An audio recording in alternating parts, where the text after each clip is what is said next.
Hello, AP Euro LEQ writers who want their college credit.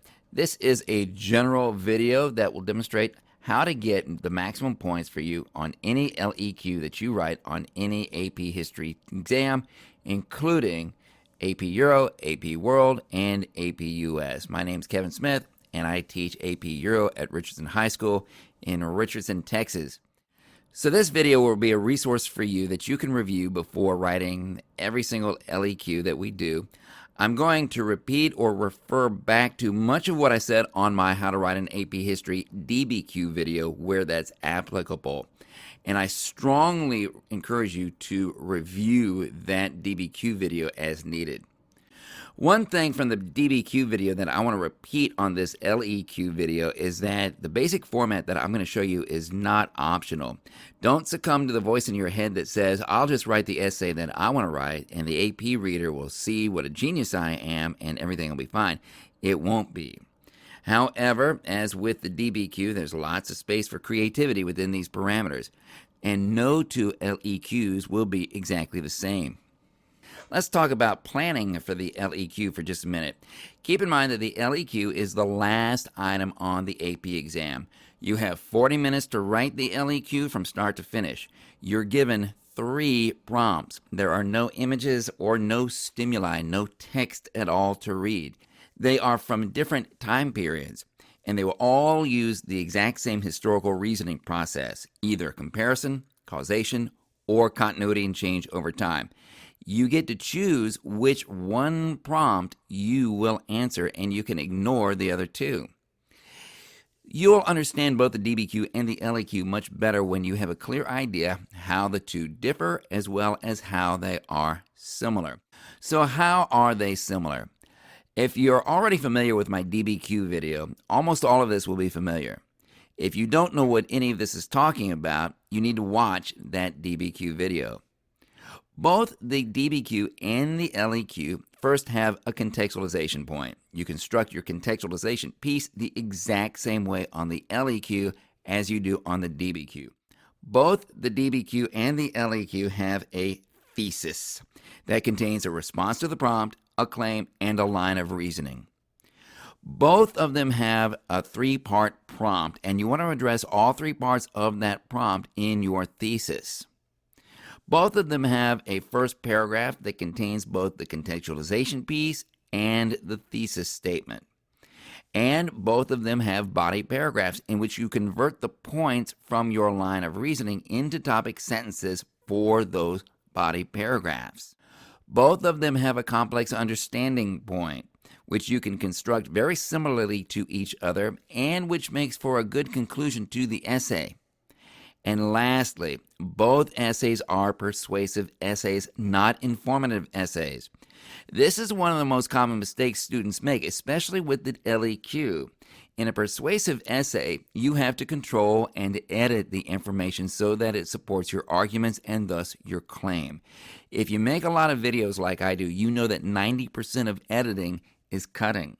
And you have to cut any information you have that does not directly or indirectly support your arguments and thus your claim. For many students, this just doesn't feel right. They feel like they need to pour everything they know into the essay. But that's not how the DBQ or the LEQ works. More on that later. So, how are the DBQ and the LEQ different from each other? The DBQ is worth 7 points and the LEQ is worth 6 points. The DBQ is worth 25% of the overall exam and the LEQ is worth 15% of the overall exam. You're given 60 minutes to do the DBQ and you're given 40 minutes to do the LEQ. There is one DBQ prompt on the AP exam and you have to answer that one prompt. However, there are 3 LEQ prompts from 3 different periods on the AP exam. And you get to choose which one of these 3 that you want to answer. So, of course, you're going to pick the one that you're best at, the one that you feel most confident about. And what a great feeling. You're going to ignore the other 2 prompts. While your line of reasoning in your DBQ thesis was a 3-point line of reasoning, in other words, 3 arguments that support your claim, Your line of reasoning on the LEQ will only be a 2-point line of reasoning. You could make it a 3-point line of reasoning if you wanted to, but that would be a mistake because only 2 are required and you are on a tight schedule. You only have 40 minutes to knock this thing out.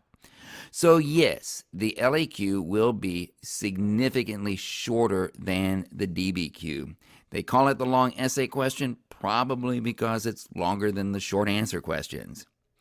In the DBQ, no point is explicitly awarded for using a historical reasoning process, causation, comparison, or continuity and change over time. Although using a historical reasoning process is one of several suggested ways that you can get the complex understanding point in a DBQ. But on the LEQ, using the historical reasoning process that the prompt is asking for is worth 1 of those 6 points. In the LEQ, you need to identify the historical reasoning process that's reflected in the prompt and keep your essay focused on that historical reasoning process in supporting your thesis. All 3 LEQ prompts on the AP exam will feature the same historical reasoning process, and you don't get to know ahead of time which historical reasoning process it will be. So you don't get to choose which LEQ prompt you want to answer based on your favorite historical reasoning process. You only get to choose which prompt you want to answer based upon what historical period you like best and on what topic you like best. In the DBQ, your evidence comes from the contents of the 7 documents that you're given, from the sourcing of at least 3 of those documents, that's using HIBs, and from one piece of outside evidence that you bring in from your own knowledge. But in the LEQ, there are no documents and therefore no sourcing either. You're given a prompt and that's it. So you don't have to worry about any of that. Instead, it's all outside evidence that you bring to the essay from your own knowledge. Now, that might sound intimidating. So let's temper that by remembering some important things. First, this is why you're given 3 LEQ prompts to choose from. You're going to choose the one of the 3 that you feel most confident about. So that's a leg up right there. Also, in the DBQ, yes, you only need 1 piece of outside evidence to get the outside evidence point. But that 1 piece of outside evidence must not be found in any of the 7 documents, which severely limits your choices on that point. But in the LEQ, there are no documents. So anything you know that can support an argument and fits within the parameters of the prompt is fair game, wide open. In addition, since the LEQ is significantly shorter than the DBQ, you don't need to bring nearly as much evidence to the table as you think. The LEQ has fewer paragraphs than the DBQ, so it's a shorter essay.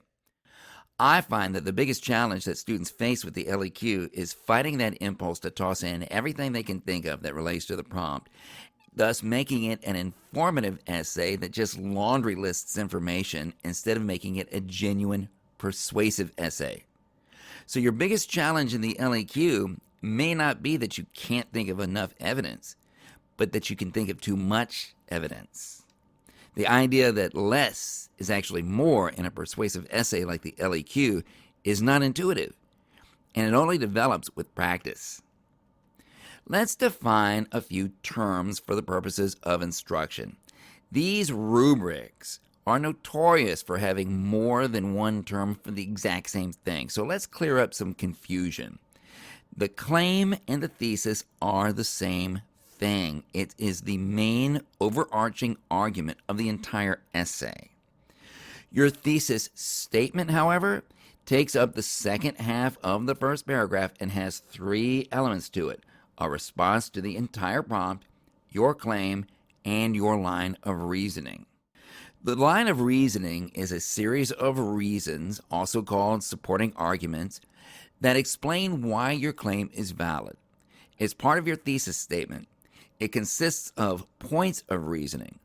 The line of reasoning in a DBQ has 3 of these points, and the line of reasoning in an LEQ only has 2 of these points.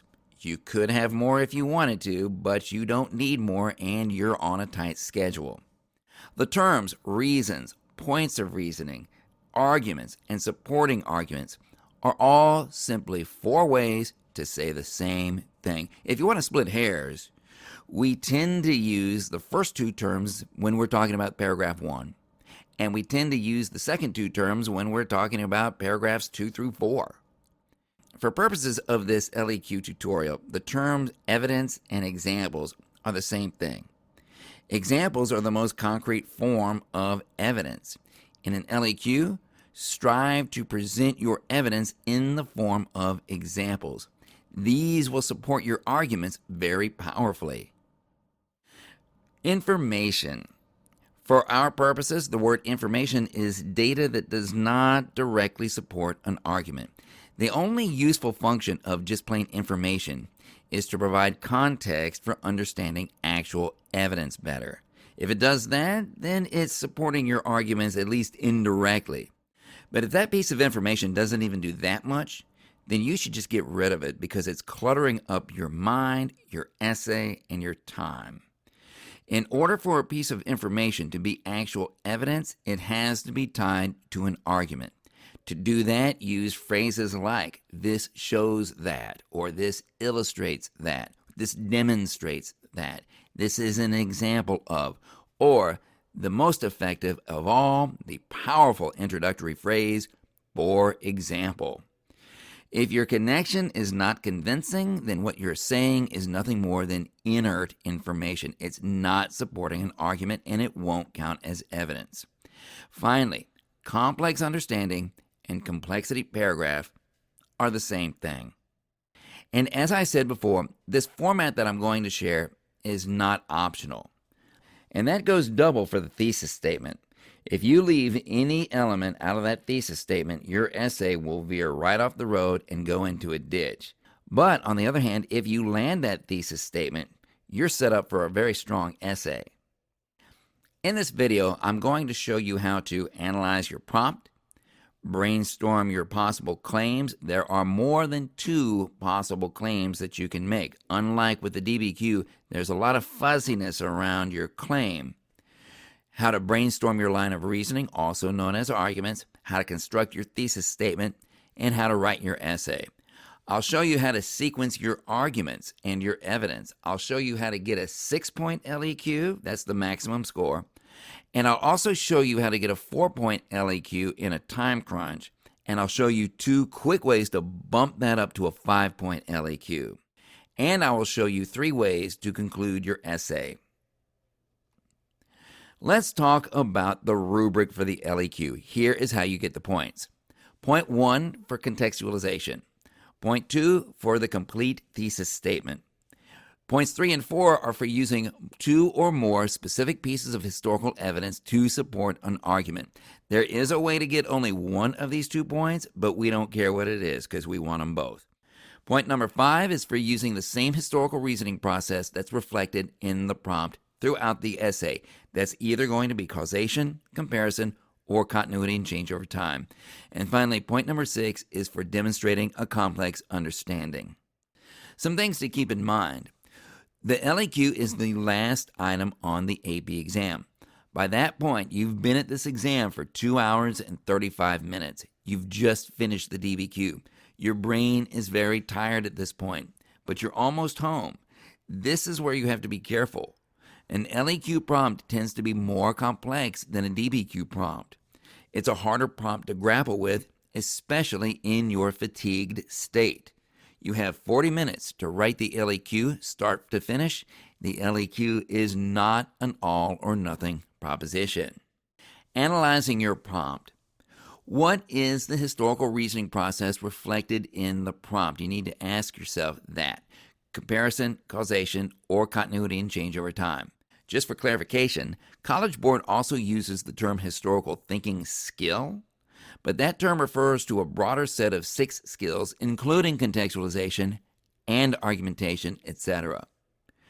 Brainstorm your ideas, your historical evidence. Choose your claim. There are numerous possible theses that you can choose. Construct your line of reasoning, a line of 2 points. Identify relevant pieces of context, and then write the thing. The first question students want to know is how many paragraphs? I said in the DBQ video that this is often a funny question because I have found that more than a few students have not developed an intuitive feel for separating their writing into paragraphs. Some students don't divide their essays into paragraphs at all. And as I said in that video, you're going to have to divide your essay into paragraphs. It's implicit in the rubric and it is critical, and I will show you how to do it. So here is the answer to the question of how many. If you're really good at this LEQ business, you're an LEQ ninja, you can think fast and you can write effectively, then the magic number of paragraphs for the LEQ is 4. That's what we need to get all 6 points available. But if you're less than an LEQ ninja and you're not able to get to 4 paragraphs, no need to feel bad. You are still in the game, and this video is for you also. So let's put down 4 paragraphs. We've got paragraph 1, paragraph 2, we've got paragraph 3, and paragraph 4. Don't worry, we will get into specific instruction on each of these 4 paragraphs. So the first thing we're going to put into paragraph 1 is our contextualization in red. A good magic number is 3 to 4 pieces of context in 3 to 4 sentences. And I say 3 to 4 sentences because that'll force you to become more descriptive of these context items rather than just listing them, because that's a mistake. I always like to think of contextualization as you're talking to a friend and you are filling that person in on the background of what you're about to discuss. It's that simple. Contextualization is something that we do naturally all the time. As with the DBQ, some people feel more comfortable waiting to write the contextualization piece until after they've written their thesis with the line of reasoning. This is a good idea. It makes for a more precise, less random contextualization piece because you know where you're heading, and it gives you the opportunity to fluidly lead the reader to your thesis through your contextualization. If it's giving you trouble, you may want to wait until you've finished more of the essay, maybe even much more. The more of the essay you write, the easier it's going to be to go back to the beginning and come up with that contextualization piece later. But don't reposition things. Simply leave some space at the top of the page to come back to later and write the contextualization. If you go back and write a full contextualization that doesn't take up all the space and leaves a gap, that's okay. Then you have your thesis in green. Green means go because without your thesis and everything in it, your essay isn't going anywhere. So in your thesis, you have your response to the prompt, you have your claim, and you have your line of reasoning. And it says this is because in the box. You don't have to say this is because, but it's a nice segue into your 2 points of reasoning that comprise your line of reasoning. Think about this. In geometry, more than 1 point makes a line, and your LEQ will have a line of reasoning that consists of 2 points. In other words, 2 distinct and concrete reasons why your claim is valid.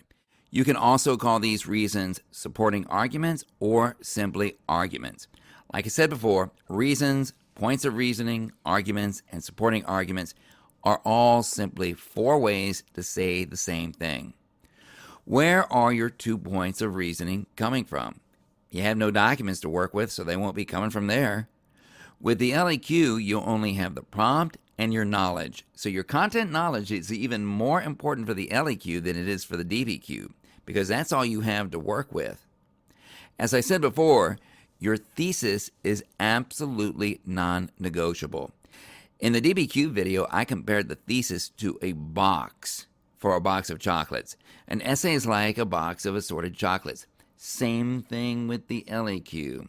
It's just a slightly smaller box with a shorter line of reasoning. So when we start looking at options for sacrificing 1 or 2 points in order to finish the LEQ on time, the thesis is the one thing we cannot mess with. Let's look at these thesis elements individually. An LEQ prompt will generally have 3 elements in it, and you need to address all 3 of these in your thesis. I said this on the DBQ video, but I'll say it again here. It's kind of like looking at the prompt through an instrument with 3 lenses at once, kind of like one of those steampunk glasses. Here we have the 3 LEQ prompts from the 2019 AP Euro exam. The 2020 exam didn't have an LEQ. That 4th prompt is actually from the sample test in the 2020 course and exam description. Let's read them carefully. Evaluate the most significant effects of state centralization by European monarchs during the period 1450 to 1648. By the way, that's period 1. Next one. Evaluate the most significant effect of population growth in Europe within the period 1700 to 1800. Third one. Evaluate the most significant effect of the Great Depression in Europe during the period 1929 to 1950. And then this 4th one from the sample test. Evaluate the most significant long-term effect of the French Revolution during the period 1815 to 1900. Now, what do you notice right away that makes these prompts different from the DBQ prompts? These prompts don't say evaluate whether or not like the DBQ prompt says. Instead, they say evaluate the most significant. That makes the LEQ prompt a more relative prompt than the DBQ prompt. Also, which historical reasoning process do all 3 and even the 4th use? Let's go back a year to the 2018 LEQ prompts and see if we find any patterns there. First prompt. Evaluate the extent to which Europe's interactions with its overseas colonies in the period 1500 to 1650 differed from its interactions with its overseas colonies in the period 1815 to 1914. Second prompt. Evaluate the extent to which the political consequences of Britain's Glorious Revolution differed from the political consequences of the French Revolution. And the third prompt. Evaluate the extent to which Europe's political relationship with the United States in the period 1918 to 1939 differed from Europe's political relationship with the United States in the period 1945 to 1989. Again, they don't say evaluate whether or not like the DBQ prompt says. Instead, it's evaluate the extent to which. It's more relative than the either or nature of the DBQ prompt. Also, which historical reasoning process did all 3 of these prompts use? Now let's zero in on this particular prompt from the 2018 exam. Evaluate the extent to which the political consequences of the Glorious Revolution differed from the political consequences of the French Revolution. You may have gotten confused by the presence of the word consequences in the prompt. That word seems to indicate effects as if it's causation.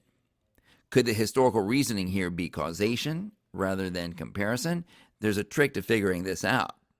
Remember that all 3 of these LEQ prompts will use the exact same historical reasoning process. So we can compare this prompt to the other 2 prompts.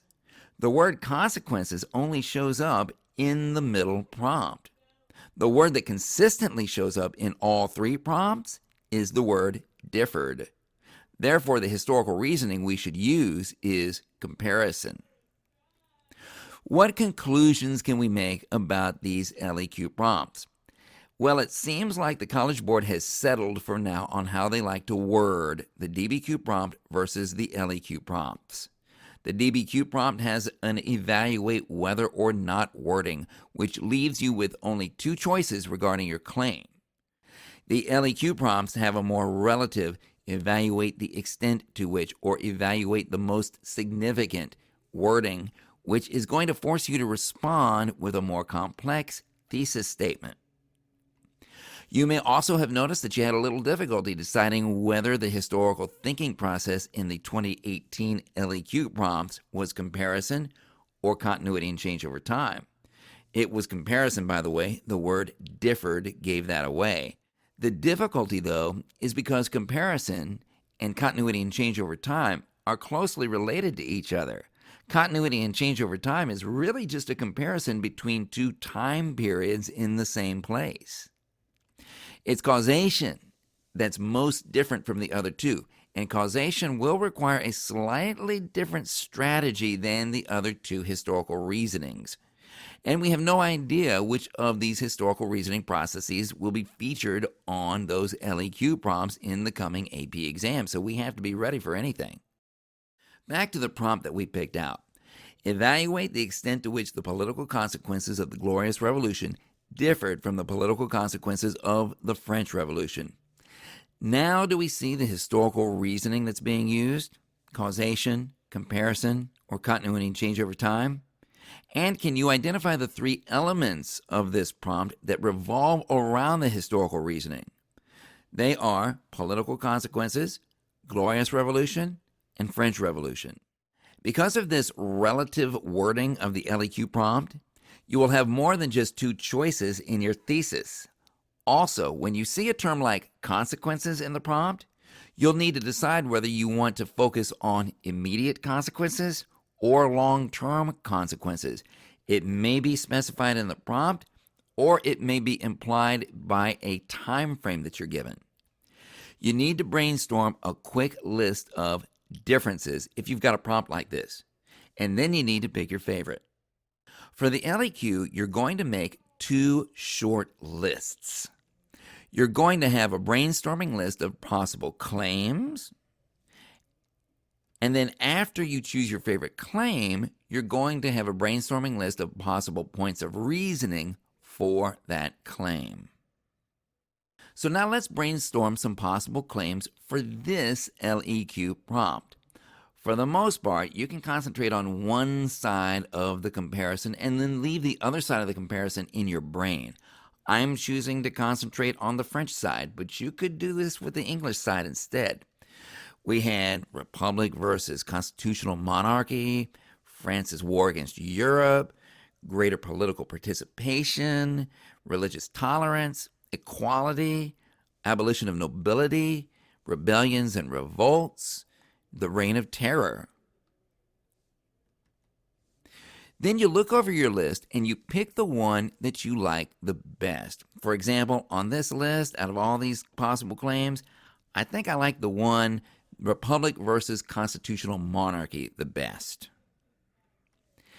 Remember, we have to think of political consequences. That's part of the prompt. Choosing your claim is not the time to be subtle.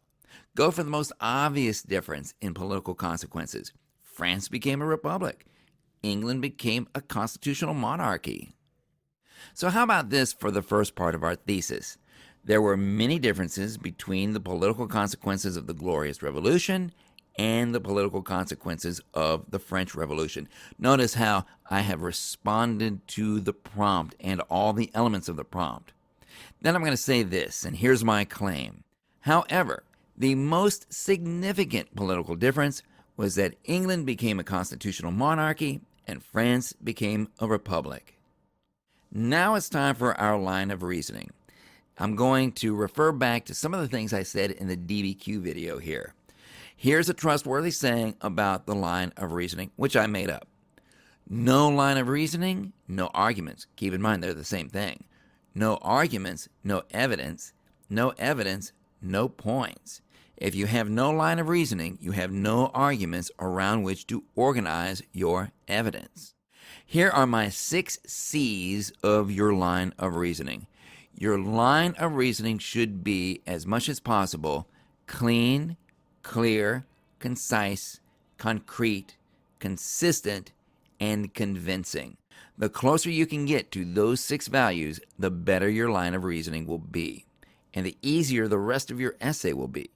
Do not mix nouns and clauses when you express your line of reasoning. Use either 2 clauses or 2 nouns. You say this is because of if your line of reasoning consists of 2 nouns. You can say this is because if your line of reasoning consists of 2 clauses. For example, your line of reasoning should not mix nouns and clauses by saying something like, this was because of the Columbian Exchange and a lot of people were trading. You see the problem with this. It's inconsistent. The this was because test. Immediately after your claim, if you can't finish the phrase this was because or this was because of with your line of reasoning, then there's something very wrong. Your line of reasoning will not be usable and it will give you major problems down the road. You need to refine your line of reasoning until it passes this test. Now let's brainstorm some possible reasons why, or in what sense, the most significant political difference was that England became a constitutional monarchy and France became a republic. Oh, let's see. France abolished nobility, they had universal male suffrage for a while, greater political participation, political clubs like the Jacobins and Girondins, democracy, radicalization, elected representatives, no king. One of your biggest challenges will be finding two reasons that are really distinct from each other. Pick the two that are the biggest and most different from each other. For example, as I look at this list, I think I like greater political participation and no king. Also, notice how some of your arguments often fit inside the bigger ones. You can use some of these smaller ones as ideas for examples when you start putting together evidence. So here now is the entire thesis statement with the response to the prompt and the claim and the 2-point line of reasoning. I would say something like this. There were numerous ways in which the political consequences of the Glorious Revolution differed from those of the French Revolution. However, the most significant difference was that France became a republic while England became a constitutional monarchy. This is because the French got rid of their monarchy entirely, and the people got to have far greater political participation. So, paragraph 2 in our outline here will be dedicated to providing evidence to support point of reasoning number 1. So, for your topic sentence, you are going to convert that first point of reasoning in your line of reasoning into the topic sentence. What I mean by that is this. Notice we already have supporting argument number 1 up here in the line of reasoning. So for your topic sentence in paragraph 2, you are literally going to bring your point of reasoning number 1 up and restate it here at the beginning of paragraph 2 as your topic sentence. Don't worry if that seems redundant. That's okay. I went into more depth about this in the DBQ video, so be sure to consult that video if you're not yet sure what to do here. This part of the process is the exact same between the DBQ and the LEQ. I call this process converting your line of reasoning into topic sentences. If I give you feedback that says you didn't convert your line of reasoning into topic sentences, it means you didn't do this, and that's really going to mess up your LEQ. Back to paragraph 2. Now, we know what this paragraph is about because we have our topic sentence, which we converted from point number 1 in our line of reasoning. And we've also brainstormed the evidence and examples that we're going to use to support this argument when we made our 2 brainstorming lists. So now we just need a basic outline of where we want to go in paragraphs 2 and paragraphs 3. So here is basically what we're looking for, and we're going to put in like our topic sentence, king versus no king. French removed Louis XVI and then executed him. The English simply replaced James II with William and Mary. Then we've got our second topic sentence for paragraph 3 right there. Greater political participation. We said that there were political clubs, Jacobins, Girondins, Paris sections, expanded voting rights, universal male suffrage for a while, local elections all over the place, and that's basically where we want to go. So now we're ready to start writing paragraphs 2 and 3. Now, we haven't decided what to do for our complexity paragraph yet. We're going to let that one cook in the back of our heads while we knock out paragraphs 2 and 3. We also may well not have tackled the contextualization piece yet either, but we've got room at the top of our page in case we have time to go back and add that later. The contextualization piece at the beginning of the LEQ and the complexity paragraph there at the end of the LEQ, they're worth a point each. They're important, but they're not mission critical. Whereas if you don't have a fully developed thesis statement and 2 fully developed paragraphs with evidence to support your arguments, you don't have an essay. You want to give the bulk of your processing power to these things that you see here. Then you'll have a 4-point essay, and then you can spend whatever time you have left going after the contextualization point back at the beginning of the essay and the complexity point at the end of the essay. That sequence is not a hard and fast rule. Maybe the contextualization came to you early. Maybe you already outlined what you want to say in the complexity paragraph, and if so, it might not hurt to add a little preview of that to the end of your thesis statement just to signal to the AP reader that you're going to be grabbing that complexity point. But if one or both of these two things are presenting a stumbling block to you and costing you precious time, then you need to have a strategy in mind for bypassing that stumbling block. Go ahead and write paragraphs 2 and 3 without a plan for the contextualization and the complexity paragraph, and then come back when and if you can. Don't let those two things grind you to a halt. There's an old saying, you can't pin a person down who keeps on moving. And there's a good chance that more things will occur to you for the contextualization and for the complexity paragraph if you just set those two things aside and knock out your two body paragraphs first. Question: do you need to have example evidence in both paragraphs 2 and 3 supporting both arguments? According to the rubric, it seems not. It seems from the College Board that you need at least 2 specific examples total. It wouldn't be good form to make an argument without any evidence to back it up. But you could conceivably have one argument supported by 2 specific examples and the next argument supported by no specific examples. But on the other hand, that would be a really short paragraph, and your first paragraph would be super long. I consider 2 specific supporting examples of evidence to be the bare minimum to get the 2 points that they're worth. It's better to have at least 3 or 4 for balance and for insurance. Once you've come this far and you've done a good job, and we're always assuming you've done a good job, you've got the second half of paragraph 1 written. That's your complete thesis statement. You've got your body paragraphs 2 and 3 with topic sentences converted from your line of reasoning and at least 2 pieces of evidence in the form of examples that support your arguments. That's 3 points right there.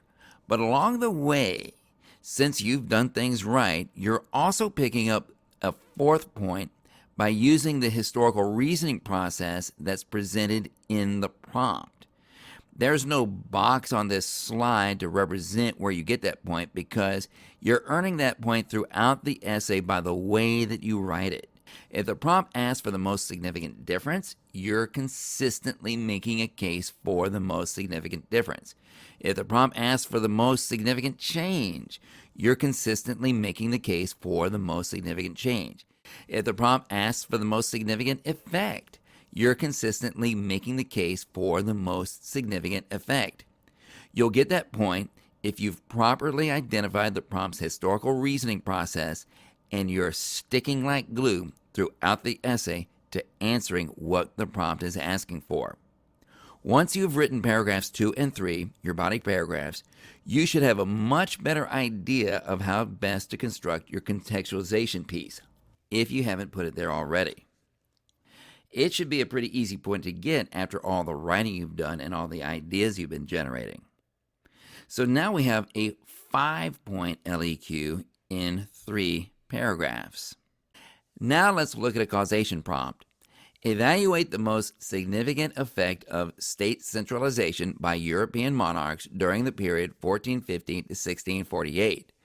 This exact prompt appeared on the 2019 AP Euro exam. So what's the historical reasoning skill of this prompt? Is it causation, comparison, or continuity and change over time? And we can identify 3 critical elements in this prompt: state centralization, European monarchs, 1450 to 1648. For the DBQ, you only had 2 choices for your thesis, but for the LEQ, you'll have more than just 2 choices for your thesis depending on how many effects or causes or differences or similarities or changes or continuities you can identify based on the prompt, and we've already kind of seen that. The more you can identify, the more choices you have, and you need to brainstorm that quick list of effects, and then you need to pick your favorite. So let's brainstorm possible claims and write down your list of all the ones you can think of. English Civil War, absolute monarchy, professional standing army, national borders, large bureaucracies, mercantilism, parliamentarianism, wars of succession, exploration and conquest, sovereignty, end of wars of religion, territorial expansion. Don't forget the time period. Scratch any possible claims that might fall outside of those parameters. Then look over your list, pick the one you like best. I think I like the end of wars of religion. So, of all of these possible effects, let's say we like the end of wars of religion the best. Our claim would go something like this. There were numerous effects of state centralization by European monarchs during the period 1450 to 1648. Notice how I have responded to the prompt. And I might even add a little bit that I can kind of juxtapose here. These included parliamentarianism and civil war in England and territorial expansion and absolute monarchy in France. And then here's my claim. However, the most significant effect was the end of major wars of religion. Now we need our two-part line of reasoning. So we're going to brainstorm that. We're going to ask the question, why or in what way was the end of major wars of religion the most significant effect? This is because you need two reasons in your line of reasoning. These are also called supporting arguments. So on this second list, we're going to brainstorm some possible reasons that support the claim that the most significant effect of state centralization was an end to the major wars of religion. And so we might come up with, well, the wars of religion were really deadly, they were economically devastating, Holy Roman Emperor lost a lot of power, Dutch Republic was officially recognized, reason of state, Peace of Westphalia, Treaty of Munster. And again, it can be difficult to find two reasons that are really distinct from each other. Pick the two that are the biggest and most different from each other. I think I like reason of state and Peace of Westphalia. Notice how some of your arguments, again, often fit inside the bigger ones. You can use those as ideas for your examples. How about this for our entire thesis statement?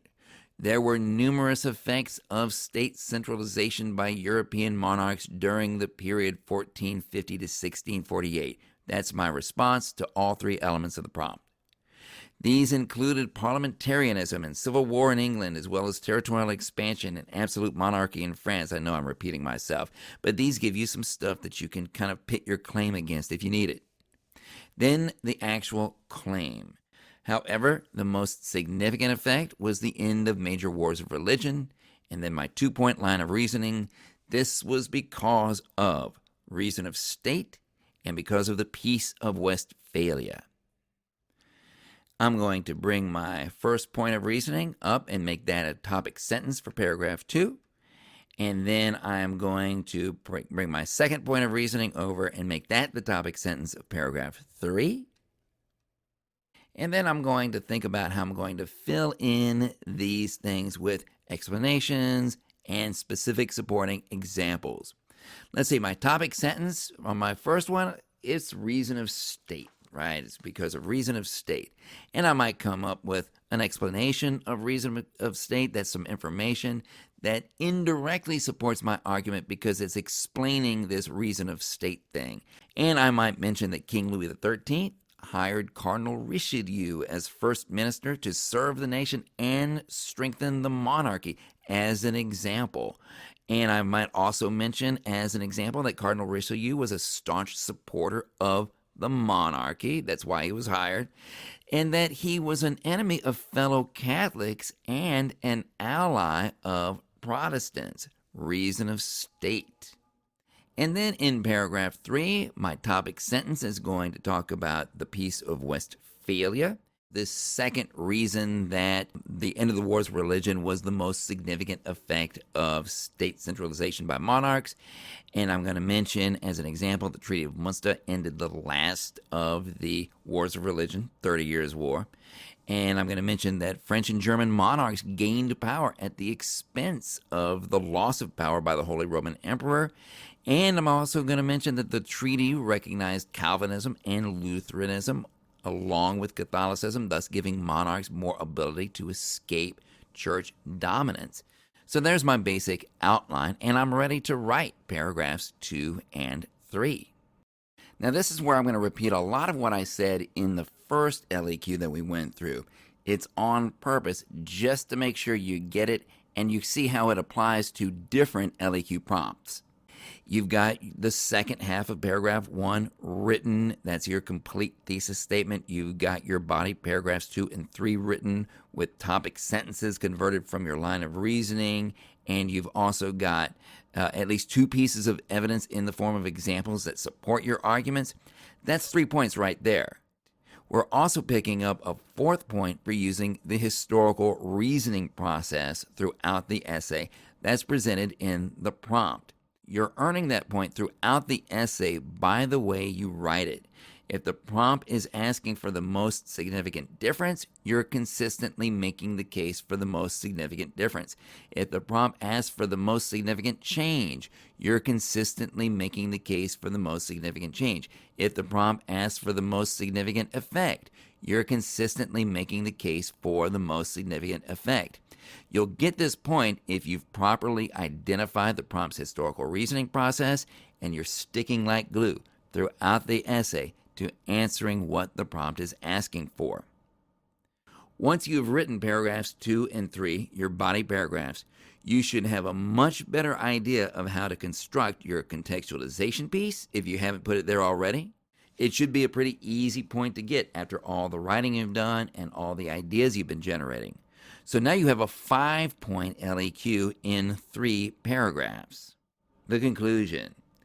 In How to Write the DBQ video, I addressed the reasons that you want to have a conclusion in your essay. And I stressed in that video that you want to accomplish 2 things at once by making your conclusion paragraph your complexity paragraph. College Board offers 5 suggestions for demonstrating your complex understanding.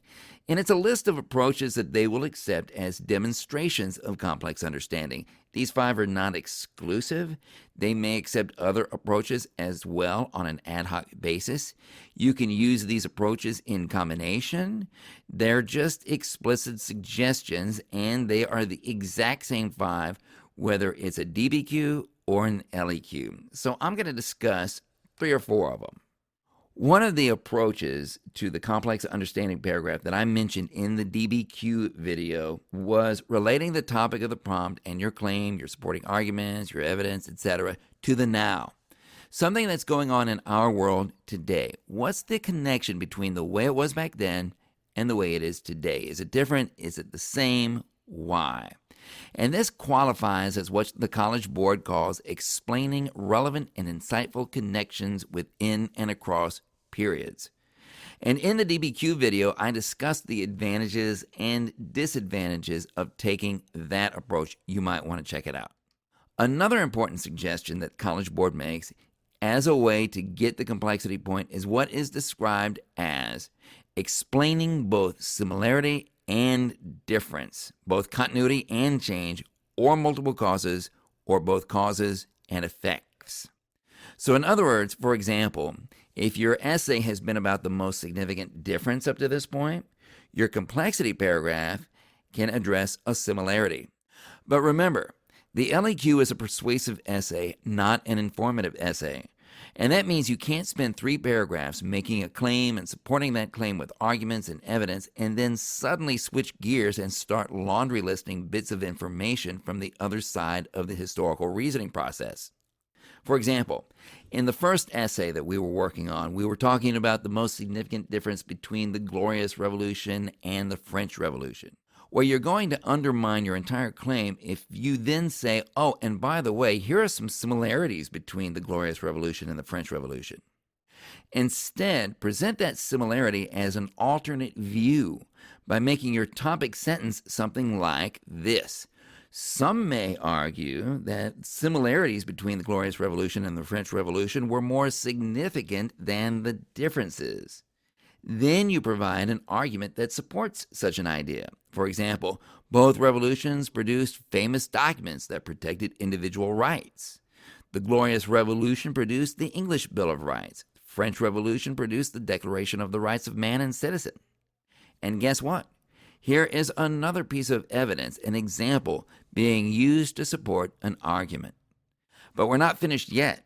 Now we're going to pivot that argument 180 degrees so that it winds up supporting our original claim. We'll say this.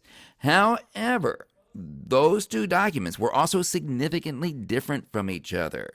For example, while the French document granted religious freedom to all, the English document severely restricted religious freedom for Catholics. And check this out, in our complexity paragraph, we have just added 2 more examples that support 2 more arguments. We have got those 2 evidence points in the bank twice over. This particular approach to complex understanding is not always easy. It's easiest if the prompt's historical reasoning process is comparison. Presenting both differences and similarities is something that we're used to. It'll be a little harder if the historical reasoning of the prompt is continuity and change over time. It's easy to see changes and argue that they were more significant than the continuities. It's not so easy to see no change. In other words, ways in which things stayed the same and argue that those continuities were more significant than the changes. It's hardest of all with causation. Arguing that the effects of something were more significant than its causes should be pretty easy, but it's really awkward to try to argue that the causes of something were more significant than the effects of something and sound comprehensible. So out of these 6 possible prompts that you can have, you have about a 67% chance of getting one where this particular approach to the complexity paragraph will be relatively quick and painless. But that means you also have a 33% chance of having a really difficult time trying to apply this particular approach to complexity if you've been talking about the most significant changes or the most significant effects. We need a third approach in our hip pocket, and luckily we've got a good one. And this one works equally well with any of these 6 possible prompts.